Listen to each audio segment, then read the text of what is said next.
తలపురాణం, ఇక్కడ చారిత్రక నేపథ్యం, చాలా గొప్పనైనటువంటి నేపథ్యం ఇక్కడ ఉంది.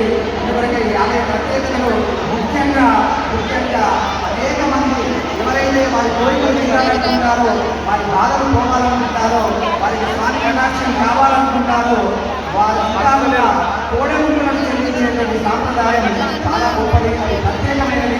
దేశంలో ఎక్కడా ఉండలేనటువంటి ప్రత్యేకత ఇక్కడ ఉంది. కాబట్టి ఇలాంటి ప్రాంతంలో వచ్చినటువంటి గౌరవ ముఖ్యమంత్రులు, వారితో వచ్చినటువంటి మంత్రి బృందం, అలాగే ప్రజాప్రతినిధులంతా కూడా కోడగుంపును చెల్లించి ఆలయ అర్చకుల యొక్క వేదోత్సవం నడమ ఆలయ సాంప్రదాయం ప్రకారంగా వాళ్ళు ఆశీస్సులు అందుకుంటున్నారు.